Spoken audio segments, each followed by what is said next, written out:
Hi friends, ఈ వీడియోలో మనం OnePlus 12 గురించి అయితే తెలుసుకుందాం. ఇది 5th డిసెంబర్ 2023 రోజున చైనాలో లాంచ్ కాబోతుంది. ఇండియాలో 2024 ఏప్రిల్లో అయితే రాబోతుంది. దీని లీక్స్ ప్రకారం స్పెసిఫికేషన్ విషయానికి వస్తే display 6.82 inch QHD plus LTPO AMOLED 2K display, 120Hz refresh rate, 2600 nits peak brightness తోటి అయితే వస్తుంది. దీని పర్ఫార్మెన్స్ విషయానికి వస్తే ఇది స్నాప్డ్రాగన్ 8 Gen 3 4 నానోమీటర్ బిల్డ్ అయిన processor, GPU Adreno 750 and 3300 mHz clock speed తోటి అయితే వస్తుంది. దీని కెమెరాస్ విషయానికి వస్తే 50 megapixel main camera, Sony IMX 808 sensor with optical image stabilisation, 50 megapixel ultra wide angle and 64 megapixels periscopic lens, front 32 megapixel selfie camera తోటి అయితే వస్తుంది.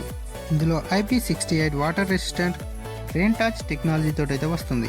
ఐఫోన్తో కంపేర్ చేస్తే వర్షంలో టచ్ రెస్పాన్స్ చాలా ఫాస్ట్గా ఉంటుందనేది చెప్తున్నారు. బ్యాటరీ విషయానికి వస్తే 5400 mAh battery, 100 watt fast charging, 50 watt wireless charging తోటి వస్తుంది. ఇది ఆక్షన్ OS 14 బేస్డ్ ఆన్ Android 14 తోటి వస్తుంది. ఈ వీడియో మీకు నచ్చితే ఇప్పుడే సబ్స్క్రైబ్ చేసుకోండి.